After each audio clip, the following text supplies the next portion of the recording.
Good morning, Redland. It is great to be with you today. We're excited to join you in worship, and I am joined by Ken Braddy. You might remember that Ken Braddy was supposed to come to our church at the end of April, but he wasn't able to because of COVID-19. And so this is us making a little bit of lemonade with these lemons. So, Ken, it's great to have you with us. And I'd love for you to tell us a little bit about yourself and your ministry.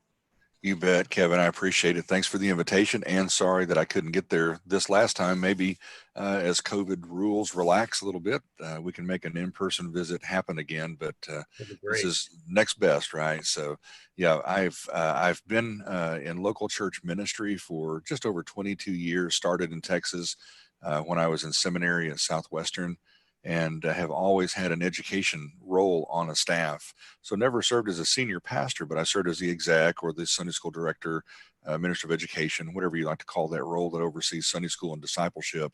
And I've done that for 22 years, and I'm still doing it. I'm serving a church staff here in the Nashville area in addition to my day job. And so I'm working for them, doing the same thing, trying to help them grow their Sunday school and their discipleship ministries. And so it keeps me grounded. It helps me to remember what it's like to be out there plugging away in the local church, trying to reach and disciple people. So thankful for that opportunity. It keeps me, grounded, I think, and keeps a bit of reality. It's a reality check for me. And I've got my degree from Southwestern. I'm working on another one from Midwestern, my doctorate in education. And so it keeps me, all those things keep me pretty busy. My wife and I, we live here in the Nashville area. We're just south and east of Nashville, about 30 minutes, in a little town called Murfreesboro. And I've got two grown sons. One lives with me. He is about his last year of college right now, and getting ready to, I think, pop the question to his girlfriend. So as he sees light at the end of the school tunnel, I think that's going to happen. And so it's been great experience here in Nashville. Tammy and I have been married about 35 years, and I get to write and blog and do podcasting along the lines of small groups and Sunday school. And so that's my typical day and week, just immersed in my work at Lifeway, where I manage our adult curriculum. And I also serve as the director of Sunday school, which means I write and I speak, and I'm an advocate for Sunday school and groups that are doing Bible study. Wow. Excellent. Yeah, and as we've gotten to know each other, I firmly believe that God has you where you are for such a time as this. We've been blessed by some of your ministry already because we looked at your Breathing Life in a Sunday School book. Recently, we saw the 24 questions to ask before reopening, and I've learned there are another 24 questions. So we've got our work cut out for us. Yeah. But as you get to interact with churches and doing some training and providing resources, which we greatly appreciate, you also get to learn what churches are doing. And this coronavirus epidemic has allowed churches to really begin to get creative. And I'm just curious, what kind of discipleship creativity have you seen among churches during this time?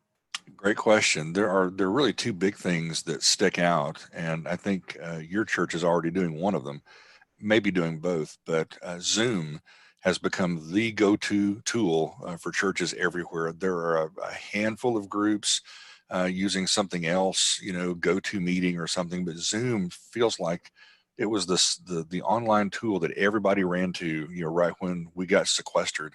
And so it kind of became, I wish I'd had stock in it, to be honest. I think I could have retired. But Zoom for Sunday school, and Sunday school for me is a foundational discipleship ministry, and it is so important to people's growth as believers. And so one of the things we've seen are groups getting online. First, it was worship. How do we get worship online? That was the first 2 weeks of COVID separation, right? And then it was like, oh my goodness, we need to do how's the giving? Let's do online giving. That was like week number 2 or 3. And then after that, everybody said, hey, what about groups? And so, when that happened, groups ran online too using Zoom. So we see that most churches right now that are continuing a groups ministry, they're discipling their people through Zoom in groups. But what I'm starting to hear are churches that have taken that to another level, and now they've got now that people are comfortable with Zoom, they're actually seeing like a discipleship leader just take 1 or 2 people through a book, or they have an online check-in and accountability thing. So and still using Zoom. So we see the big group meeting, the Sunday school type group meeting, but now we're starting to see, triads and quads of people coming together to do smaller discipleship. And so I think it's a very healthy thing. Yeah, that's a great option. And some of you might be listening and you say, yeah, I was doing that, but I miss it, or I was doing it by phone, but Zoom has free accounts. You can do 40 minutes at a pop, which is a great chance to It is. reconnect with a friend, a fellow Christian, just Yeah. helping you grow together. So Yeah. that's a neat option. And we're so early in this, to be honest. We're 6 or 8 weeks in, to most of our groups being online and meeting. Who knows, what other creative things. So if you ask me this question again in a month, I may have a slightly different answer, because I think I'm going to continue to hear churches finding new ways to do discipleship now that we're been pushed online. Yeah, our God is a creative God. And I believe, just like we were talking about making lemons out of lemonade, or wait, no, let's reverse that. Just like we were talking about making lemonade out of lemons, that's what God specializes in. And there are so many aspects of this that are absolutely awful. But I believe that God is guiding his church during this time. And so that kind of thing amazes me. And with that in mind, are there any trends that you see that are emerging from churches regarding discipleship? Yes. Well, we've already mentioned one, the groups getting online, and then the smaller triads and quads. So we see those two things happening. I think another trend that we're watching, and I think this is a very healthy trend in Sunday school, to be very honest, Kevin, is that we see group leaders that are acting more like shepherd leaders than ever before. Because I think the mission of Sunday school, unfortunately, has been seen as a Sunday morning ministry. We do it somewhere between 9 and noon. It's in conjunction with the worship service. We kind of do it on Sunday morning. And so some teachers, I think, struggle to act like the shepherds that they should be during the week, because most of our groups, 50% of our folks are there any Sunday, and there's another 50% that weren't there. And as a group leader myself, it's hard, working a full-time job, having a wife and a family, to always remember, what, there were 15 people in my group, but there were 15 people that weren't there that need me to shepherd them and follow up and find out, why weren't they there? Are they okay? Those kind of things. And so now that we've been in COVID, one of the things that we see is that we've got a little more time, people are around the house more. And so there've been more phone calls, text messages, things like this. My own group has experienced that. And so I think that that's one of those good trends that we're seeing. And I hope it remains when we get back to the campus, is that we become more intentional about shepherding our group and not just teaching our group. Does that make sense?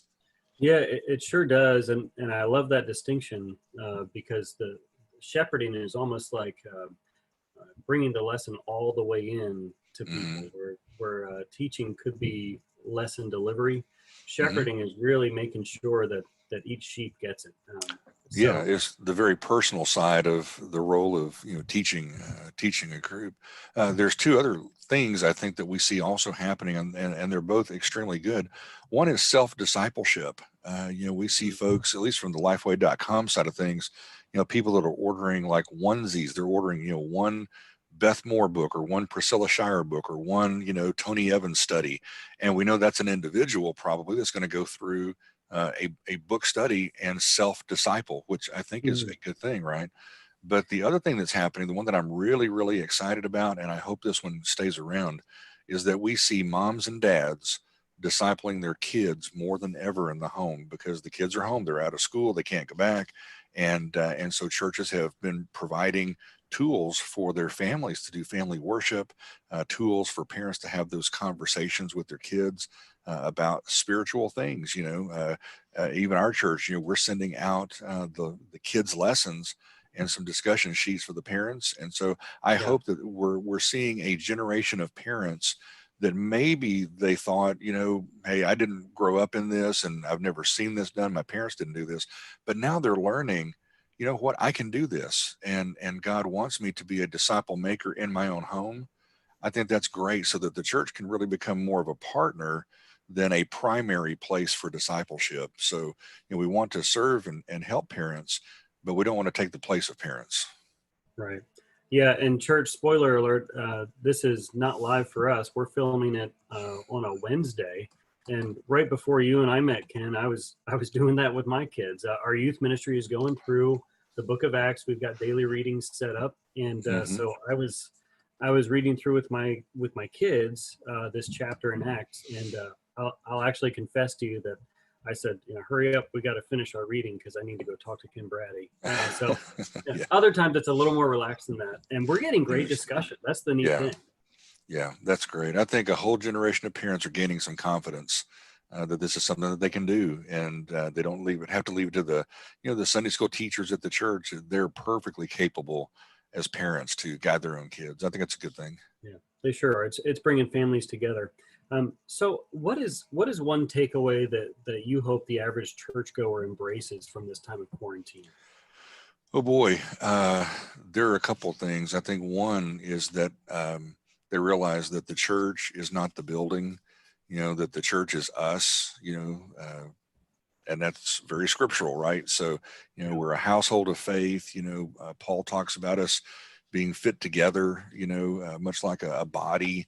And so I think that our people are starting to maybe rediscover that the church is, it's us, it's people. I think that's one of those big takeaways that I hope that our people, come out on the other side of this quarantine. And then the other one is, and this is maybe a personal lesson that I've learned, and it's kind of funny, but it's not. But just literally weeks before COVID hit, and just weeks before we were all sent home from work and church couldn't meet, my wife and I were starting to have discussions about retirement in about 10, 12 years and where we thought we were going to be. And then COVID hit.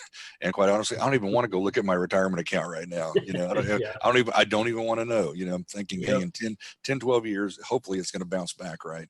And I've Right. realized that that we're in control of very little, right? And so how dependent we are on God to hold everything together. The scripture tells us, he holds the world together, right? Yeah. And he's in all things. But I think I have learned, and I think our people are learning, that income, businesses, life itself, is very fleeting.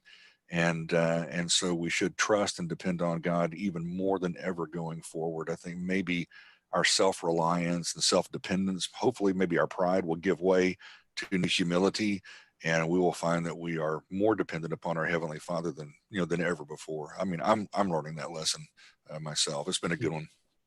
Yeah, the reordering of priorities to maybe realize there are some things that I was holding up here and thought they were super important that God is now reminding me, you know what, maybe that's further down on the list. Absolutely. And then this sense of I'm self-made, I can handle this. And Right. we pay lip service to dependence on God, but during this time, some of us are realizing, no, we really are dependent on God for everything. Absolutely. So that's a great takeaway. So, by the way, you recently started a podcast, the Sunday School Man, right? Sunday School Guy. Yeah, the Sunday School Guy podcast. Guy. Yeah. Had been wanting to do that for a while, and I realized right as COVID hit and we were sent home from Lifeway, you know what? I don't really have set work hours. I mean, I could work, throughout the day, take a break, work into the evening, work into the night. And so just on a lark one day, Kevin, I decided, you know what? I'm going to start a podcast. It was one of my goals coming into the year, but it was March and I hadn't done it yet. And I thought, you know what? Good as time as any, right? And so Right. I learned, I went online, read, how to start a podcast, did a little research, and then just went, hey, let's just do it. And so I launched a podcast about, I don't know, 4 or 5 weeks ago, something like that. There's about 12 or 13 episodes on. I put about 5 or 6 up there real quick.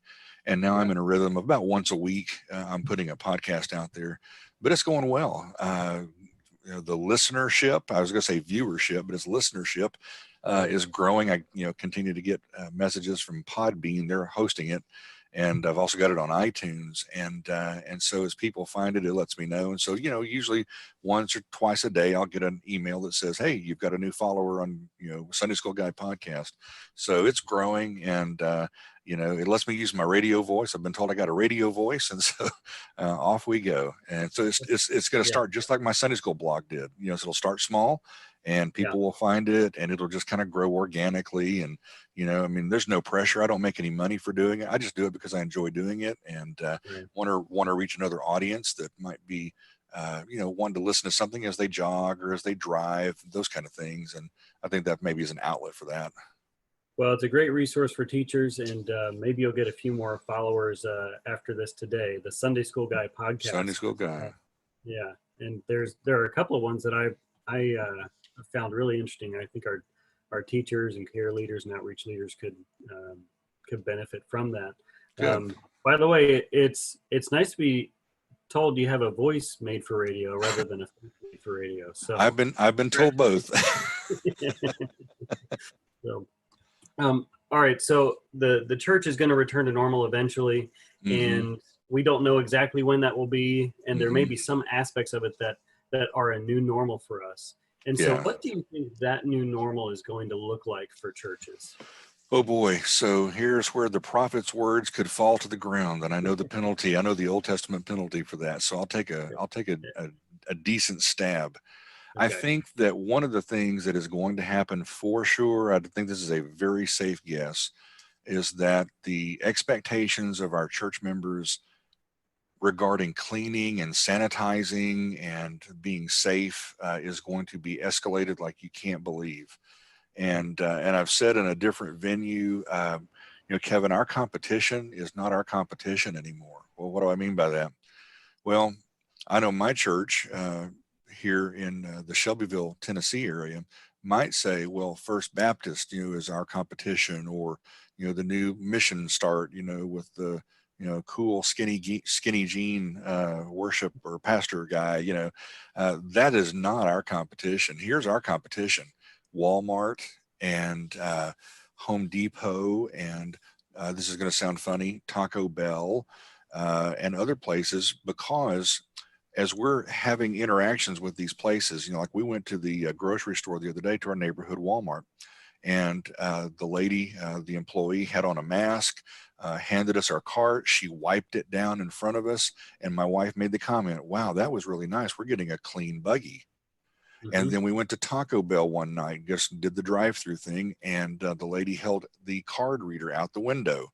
And I stuck in my credit card, pulled it out. Our hands never touched. She handed us our bag of food. Off we went. And we said, wow, that was a nice, clean transaction. Her hands weren't over anything. And so I say all that to say our competition now, whether it's fair or not, Kevin, it's anybody that raises our people's expectations about what clean and sanitary is going to be. So if we're seeing Walmart and Taco Bell and other places go to these lengths to protect people, don't think that our folks aren't going to come back to church and expect the church to do at least, something like this. So all that to say, I think normals is whatever we have been, like on a scale of 1 to 10 in our cleaning of our churches. It just went to 10 now. We've got to function at a very high level because they're seeing it in the secular community, and we ought to do at least as good as those places. And so I think that's going to be one thing that will be part of the new normal. I think another part of it is going to be we're not going to come back with full worship services and full groups. I think some folks will be slower to come back, and it won't be like we'll open the doors and if we were running 200 will come back. It may be 75 or 100 come back, and a lot of folks will stay online and worship with us and do Bible study, and may even prefer to do that. So I think that is going to be something that'll be part of the new normal. We may be surprised, how slowly people want to come back, even though there is that desire to, come back. And I think just having to get used to things like face masks. If your church, we're going to ask our people to wear face masks when we come back on May 31st. We're going to have one way in, one way out. We'll dismiss by rows. We're going to give the offering differently. We're going to have plates laid out that people will put their offering in. We won't pass plates. So some of this, it's going to feel like traditions have died, and it's going to be hard, I think, for some of our folks to make that shift from what used to be to what the new normal is. So who knows, but it's definitely going to be different coming back.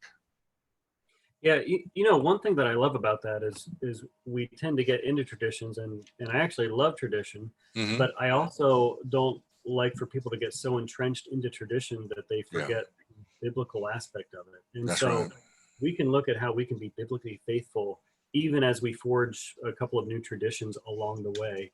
I think that helps mature the church. So that's an exciting thing. It is. No, it does. Yeah. By the way, if you are a grace group teacher or care leader or outreach leader, this is not the only time you get to see Ken Braddy's wonderful face this week, because on Tuesday, he's going to help lead our grace group training session. We Mhm. are looking forward to that. And so we hope that if you're one of those people, you'll make sure that you are present for it. And if you say, you know what, I've been considering maybe stepping up in my grace group, send me an email, because I'll get you the link. You can come on and learn a little bit from Ken. It's going to be a great time of training. And Ken, you mentioned that you're working with Lifeway and overseeing a whole lot about curriculum. Do you have any pro tips, any nuggets of wisdom regarding the curriculum? Absolutely. Yes, that's a sweet spot, I think, for me and for what our company does. It's really the thing that we were founded to do in 1891. It was founded to create easy to use, trustworthy Bible study materials. And so that mission, has not changed. But over time, obviously, culture changes, the church changes, so we adapt and try to keep up. And one of the things that we've done is we have created a new online group plan, because we realized literally like week number 1 of COVID-19 separation that the leader plans that your group leaders have are really crafted for an in-class 45-minute Bible study experience.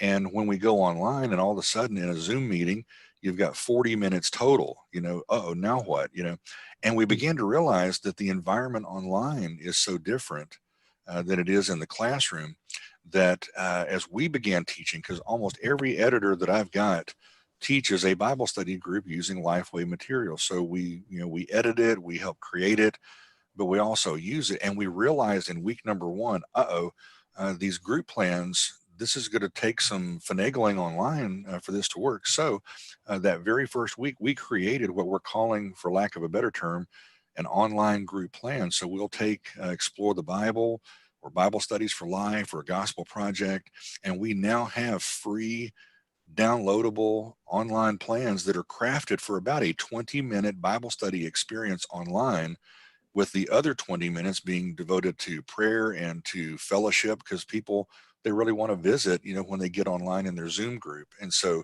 that's one thing that we have done. I'd recommend taking a look at those online group plans if you're a teacher, because I think it could really help. And it's counterintuitive, Kevin, to say, well, wait a minute, what do you mean we're only going to teach 20 minutes? But honestly, with people's attention spans, I mean, we have had, we've been in meetings where kids have walked in or walked up to the computer monitor, and we've seen, dogs Surprised it come. hasn't happened here for me. Yeah, it happens all the time. We had squealing pigs in one Bible study that the parents had bought for their daughters, and the daughters brought them in, and it was like meeting over, because everybody's like, oh, bring the little piggies and let's see the sweet little piggies. And it's like, oh man, Bible study just went out the window because of piglets. But it's a different environment. So these online group plans will take what's in the current leader guides and we'll trim it down to about a 20-minute experience, and it, I think, is very helpful to group leaders. So that's one thing. Then is your church using the daily discipleship guide or the personal study guides? What are you using there, Kevin?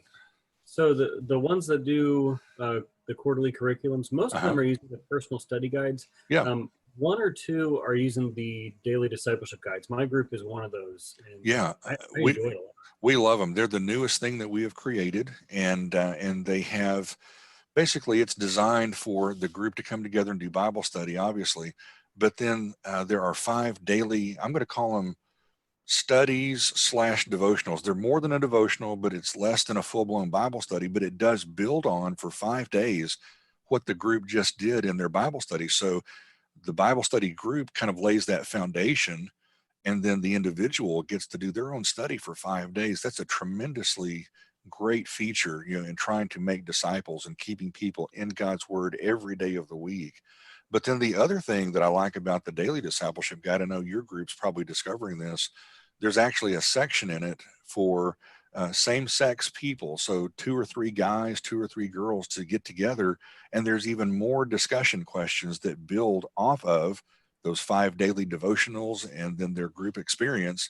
And so it gives kind of that, you might call it a D group, a discipleship group, that smaller same-sex group, an opportunity to come together. And what I've discovered is it's easier to get groups to do that in groups of 2 or 3 or 4 if they're from the same Sunday school class, because other, you could try to do it church wide, but you're putting random people together. Maybe it fits, maybe it doesn't. The personalities blend and mesh, maybe they don't.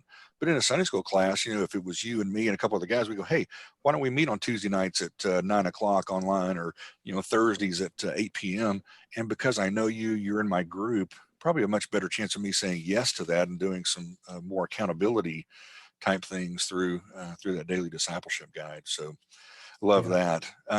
There's also, teachers don't need to forget about the blogs that we have, because we go to a lot of trouble to maintain those blogs, and every curriculum line has one. And on those blogs, you'll find there's additional discussion questions for the group time. There are sometimes video clips. There's maybe something to download and print, or download and send to the group. There are current event tie-ins to the lessons. And so lots of extra support that are available through our Sunday school blogs that we run through Lifeway.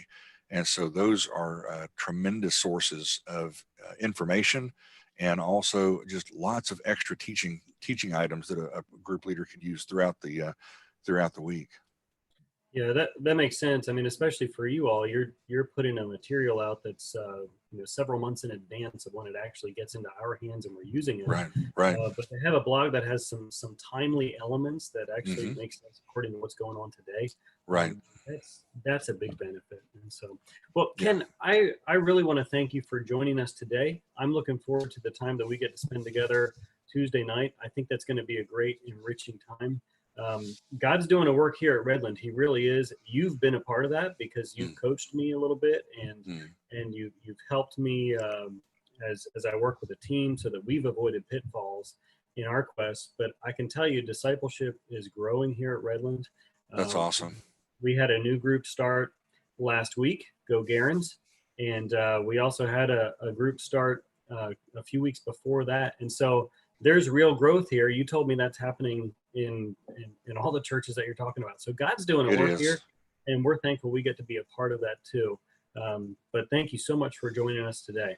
You're very welcome. Appreciate the invitation, Kevin. And I do look forward to next Tuesday. That'll be a great time to get together and see a screen full of faces and get to do some training. So look forward to that. So just under a week or so, I'll see you then.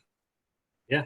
That's right. That's for us today on Wednesday. But as you're watching this on Sunday, that's Tuesday, May 19th. We'll see you, if you're watching this on Sunday, we'll see you Grace Group leaders, teachers in 2 days. All right. Thanks a lot. Good.